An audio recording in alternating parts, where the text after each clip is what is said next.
It's not about you at all. Cosmic Skeptic, Alex, I'm probably just going to call him Alex from here on out because it's easier than saying Cosmic Skeptic, has posted a video going into more, well, I assume going into more detail about no longer being vegan. He made a post on his community page. I responded and said I would probably respond if he made a video, and he has, so here we are. Let's watch it together. You're here with me. I don't know what kind of video this is. I don't know what I'm going to call it. I'm basically just trying not to sensationalize this. I recognize that this kind of video can cause a lot of drama, bring a lot of attention, a lot of negative attention to the vegan movement, to animal advocacy. That's really something I'm trying to avoid. But look, I'm not some kind of nutritionist. I'm certainly not a nutritional expert. And so I'm in a bit of an awkward situation here in that, I feel I want to explain some of the problems that I was facing in maintaining a healthy plant-based diet.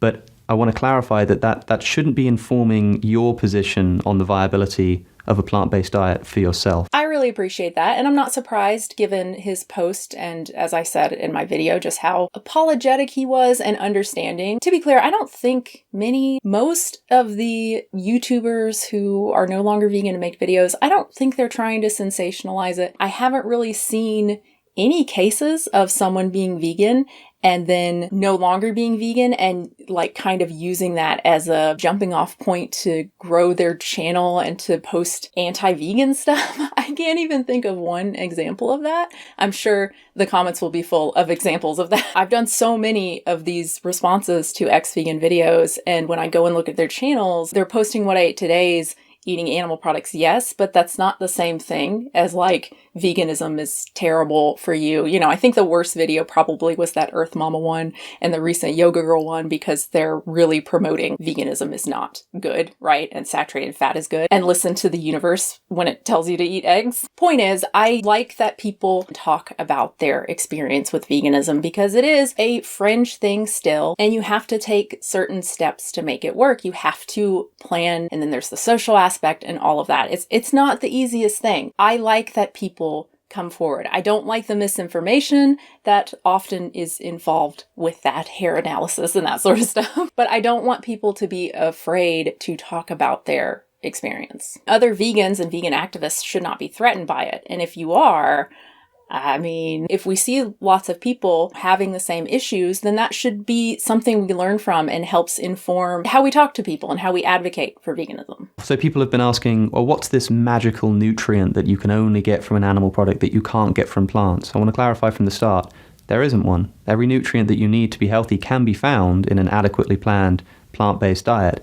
I just want to talk to you about some of the reasons why I found it very difficult to maintain a healthy plant-based diet. So that's what I figured. I said maybe there was some issue with healthfulness and worried that a vegan diet wasn't healthy, but everything I got from the post suggested practicality because that's what he said. But I'm not surprised people are sending him Academy of Nutrition and Dietetics position on veganism and asking him what's the missing nutrient, because that's easier. It's harder to accept what people are saying. Well, number one, sometimes people do say that, and that's a good question to ask, but it is an easier thing to answer for vegans. It's much harder to address practicality, because what do you say to someone who says, this is too hard for me? You're a pussy? Some vegans will, but most people don't want to do that. And they certainly don't want to admit that, yeah, it can be really hard. So instead, they pretend that that's not the issue. They pretend that, oh no, this person is saying vegan is unhealthy. Well, look, I can prove that it's fine. Point is, listen to people, listen to what they're saying, and try to address their actual concerns, their actual claims, instead of assuming they're saying something that they're not, because it's easier to address the thing they're not saying. I still want to encourage people to be vegan. I still want to encourage people, of course, to care about animal suffering. In practice, in my life, I found it difficult to maintain a healthy plant-based diet. That's it, really. I understand why that would annoy people or upset people, especially given that I'm somebody with a public platform, but that's what this breaks down to. A lot of the comments on my video were just people saying, yeah, it's disappointing because if someone like him can't maintain it, somebody who's obviously very intelligent, if he can't even do it, then there's no hope. How can we ever expect quote unquote normal people to be able to do it? And I think we don't. I don't expect people to stay vegan, and I don't really expect people to go vegan. I hope that as we continue along this path, people will start eating less and less animals and animal products. But I'm not expecting veganism to be a household thing for a very long time, well after I'm dead. I don't know if it's because we want things to change now, which I understand. There are animals, countless animals suffering right now, leading absolutely miserable lives. And, there's kind of not a lot we can do about it. And I'm not going to do that. I'm not going to do that. So I understand that aspect. I think the other is that, if he can't do this, then who can do it? And if no one can really do it, or only a few people, well, then maybe a vegan diet isn't good, actually. I would offer that a vegan diet is hard, not because it's unhealthy, but because it's hard to do, because again, it's not a normal thing. Temper your expectations. You have to with something like this. That is so fringe and requires quite a bit of effort. My whole family's vegan. It's not a lot of effort on my part, but I live a very different situation. I'm a YouTuber. My family has always been supportive. I'm very, very fortunate in that regard. And I'm also just weird, and I've always been weird. I grew up not religious, atheist, and everyone knew I was, and I got a little bit bullied for it, but that's just not something that has ever bothered me, because that's just how I am. My partner is the same way. He has been vegan for well longer than I have. He's been vegetarian since he was a very young child. His parents were not vegetarian. He chose to be vegetarian, so you can imagine that was probably not the easiest thing. We are unique in that regard, not saying we're special or anything. It's just how our brains are wired. And to expect everyone to just be able to do that for years on end, to be the weird one, is unfair. But I also feel like my response here is kind of egotistical and infantilizing. I don't know. I find it hard to strike a balance between respecting people enough to believe they can do hard things, right? They can go vegan and stay vegan and plan their meals and all of that stuff, but also be understanding and compassionate enough to recognize that it's hard and many people struggle to do it. I don't know. but anyway, watching the last few minutes of that, just rewatching it while editing, I feel like it comes across as kind of infantilizing. But also, no, okay, I'm done. Now, for most of my life, I've had a particular set of health issues, just like most people have some health issues that I must stress are unrelated to veganism. They're not caused by veganism. I had them before I was vegan. It's nothing like that. One of the most important or relevant here is IBS, or irritable bowel syndrome, which people have to varying degrees. I've suffered with it quite severely for most of my life. It's not been as bad as I've been getting older, but it essentially translates to having some severe stomach problems, as well as, I don't really know how to put it, but you need to make sure you have access to a toilet. For most of my childhood, one of the great miseries of my life was that I essentially wouldn't be able to go anywhere that didn't have an immediate toilet access, because otherwise I'd be absolutely stuck out. And the anxiety of just being there and knowing that that was the case would be enough to bring on the symptoms of IBS. And I'd just be paralyzed by it. IBS is something that often does not pair well with veganism. I know there are people who have reduced their symptoms by going vegan, but there are plenty of others who have not. I've talked about them a few times on this channel. I have a video talking about IBS, but it's not a, here's how you be vegan even if you have IBS. Like, it's not a guaranteed anything. It's just talking about the issues and some things you can try, particularly, again, surrounding fiber and maybe trying more soluble fiber as opposed to insoluble fiber, which of course is going to be difficult and make a vegan diet even more difficult. And then it still might not work. It still may not mitigate your symptoms. And also, one of the ways you can reduce fiber is by focusing on mock meats that have limited fiber. Many of them do, not all of them, but that's going to be more expensive than relying on beans. Essentially, if I was going out and doing something, like if I was going out to a field somewhere, or if I was going to give a talk, I just wouldn't really eat, or I'd eat very minimally, and I'd eat very safe foods that obviously weren't particularly nutritionally adequate, but would help me to get some calories in. And then hopefully after I'd finished whatever it was I was doing, we'd go somewhere more suitable and I'd be able to eat more food. Now, this clearly isn't ideal, right? Like, this isn't a particularly healthy way to live, but it was essentially a choice between that or just turning down all of these opportunities and not doing any of these things. I'm well aware of the fact that every nutrient we need to be healthy can be found on an adequately planned vegan diet. My problem is with the practicability of this.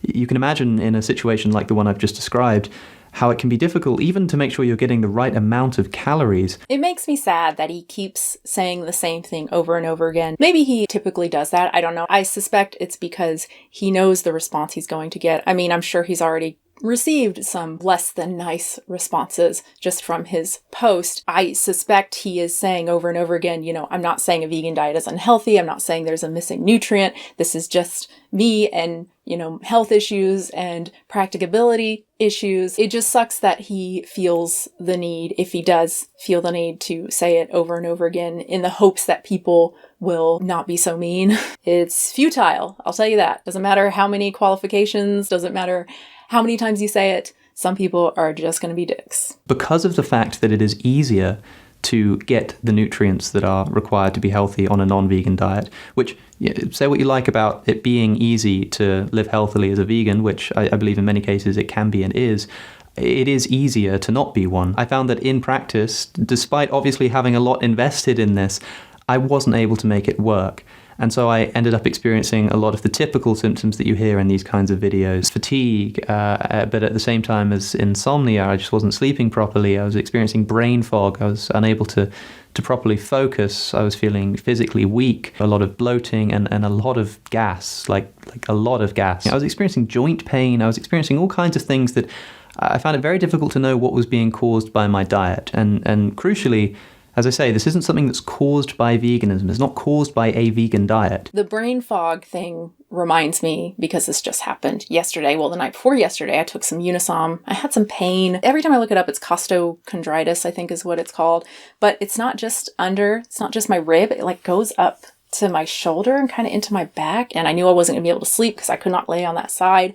So I took some Unisom to help me get to sleep, which, man, 30 minutes after taking that, I am knocked out. I don't even take a full pill. I take a quarter of a pill because the next day I'm really, really groggy for pretty much all day. And that's what happened. Yesterday, I was so groggy until the evening, till 5 or 6 o'clock. I did not feel good.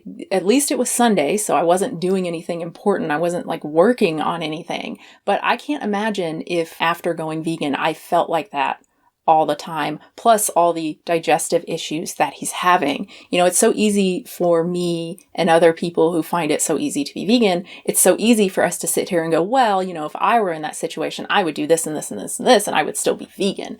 Would you though? You can't possibly know that. I just don't understand people being so angry. And I'm sure he's still going to get angry responses to this. We need to try and put ourselves in other people's shoes and assume that there are people who live very different lives than we do and have health concerns that we can't imagine because we've never experienced it. So, just always try to be nice, and try to be understanding and try to be charitable. But some people just won't. So as much as I appreciate videos like this and I appreciate people coming forward, so to speak, and talking about their experiences, I also feel really bad for them because they're just going to get so much shit from assholes. There have been various things that have happened in my personal life that at points have led to something of a mental health crisis. Oh. I don't really know what to say here because I'm sorry, but I'm just not going to give you the details about that. Alex, if you're watching, I doubt you are, but if you're watching, please don't feel like you have to share anything like that. It's free content. It's YouTube. You can post whatever you like. And who cares if people feel like they're being left out or that they deserve some information from you? I appreciate when people talk about things of that nature, particularly mental health, because personally, I really benefited from a YouTuber. It was Drew Monson years ago. Just this very short part of a video where he talked about how he felt regarding his depression. And it made me realize that, oh my God, I have depression. I'm not just angry. I need help.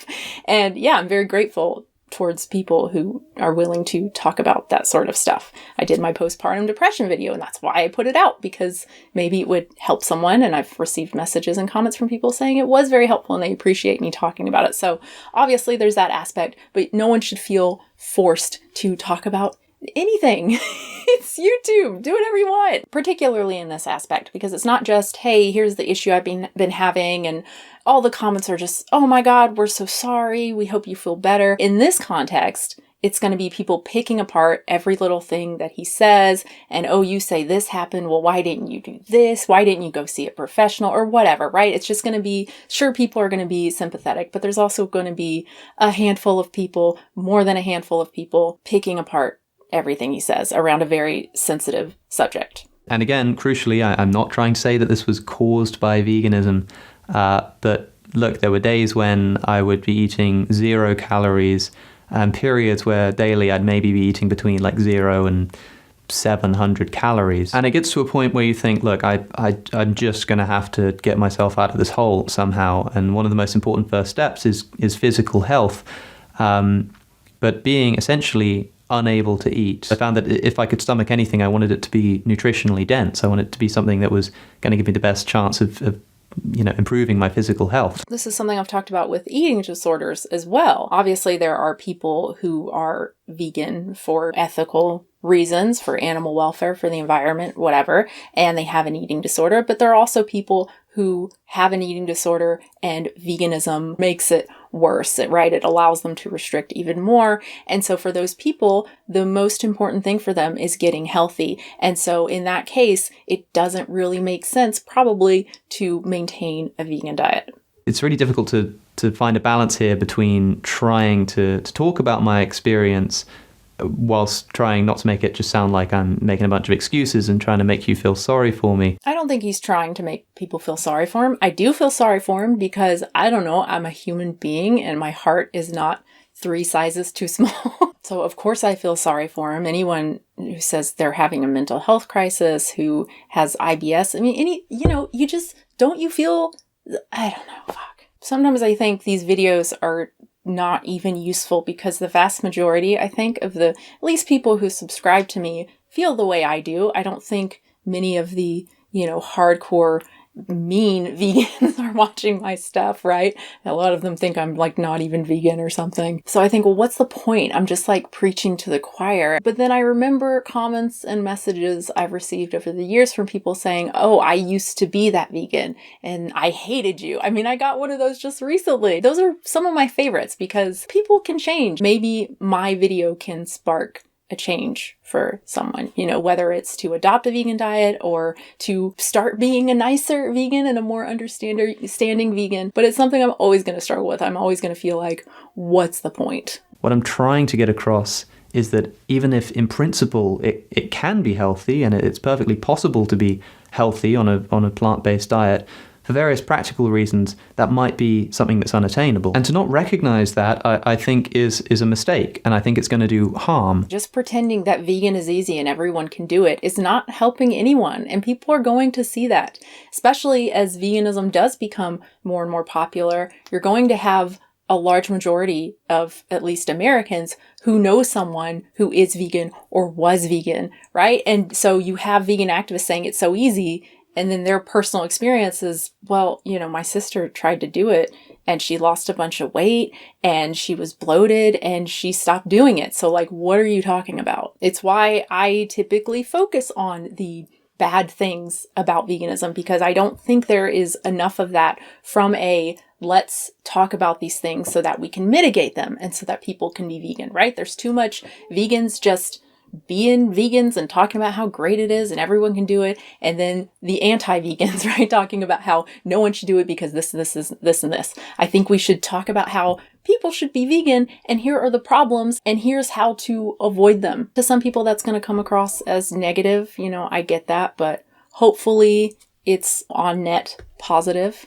I don't know. That's one of the things that kills me about YouTube. Like, I don't know. So I just have to assume that what I'm doing is positive. This video has turned into like an existential crisis. You don't need me to tell you that there's been a great deal of hatred and vitriol. You can see it for yourself. Of course, what you can't see is the things that people are messaging me privately.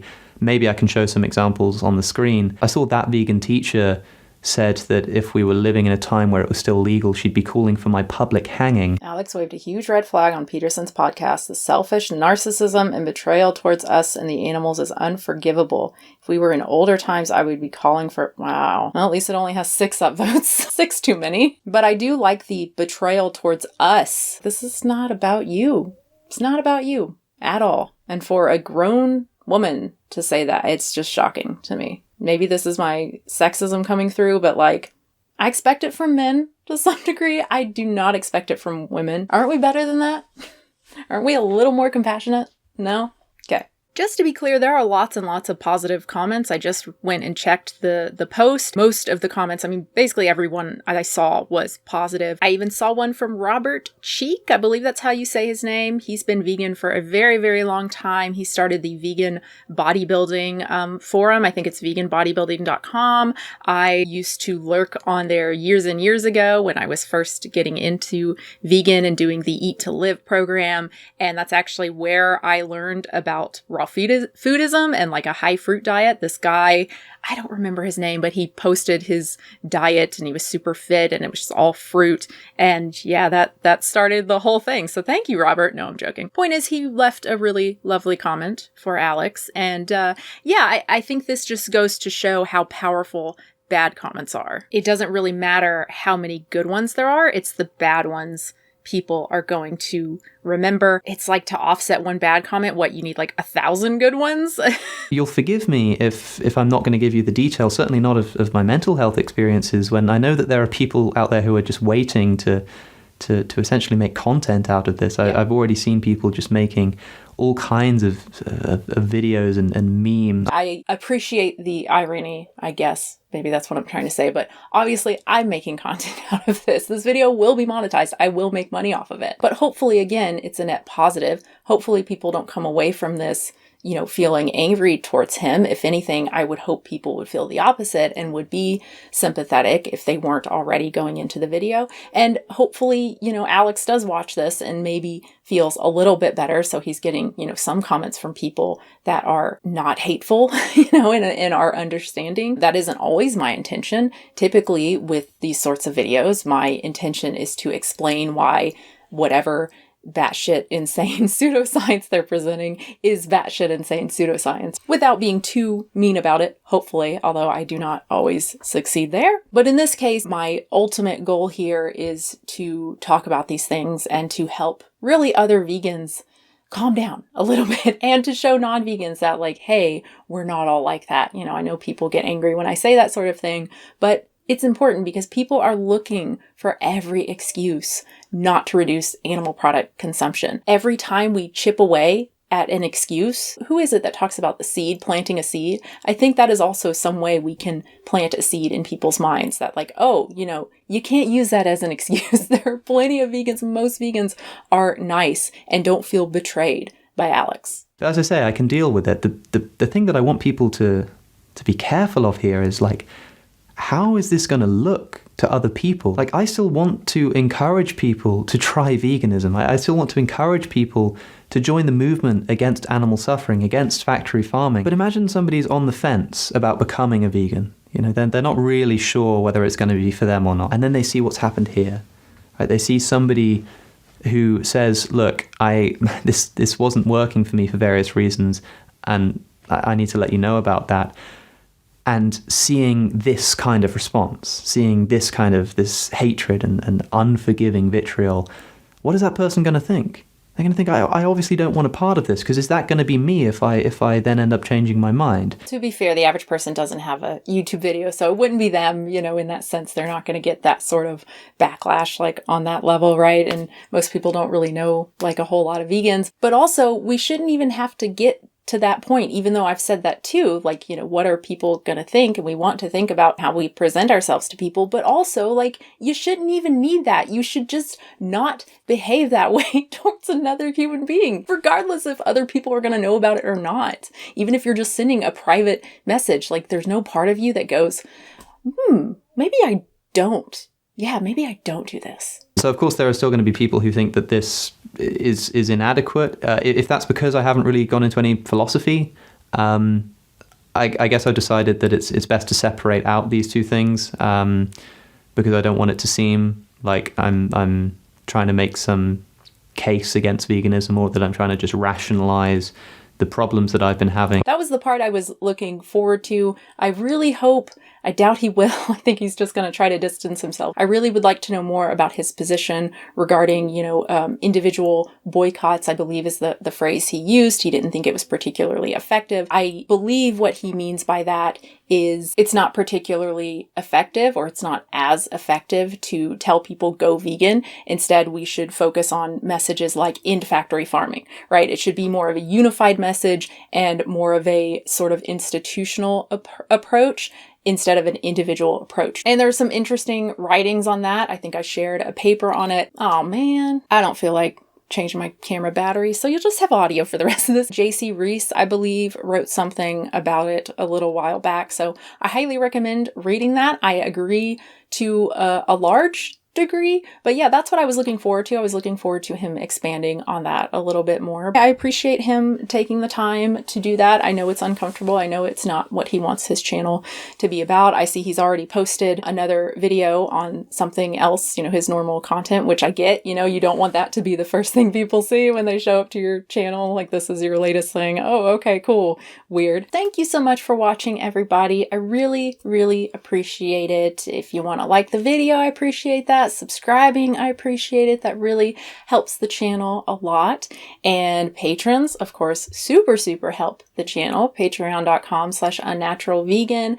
I really, really appreciate you guys. I do post 2 exclusive videos there a month for $5 plus patrons. They're videos that are not on the channel and will never be on the channel. The first one I do is kind of like a vloggy type thing, just talking about whatever, my kids, usually my kids, just random stuff, a movie I saw, who knows, whatever I feel like talking about.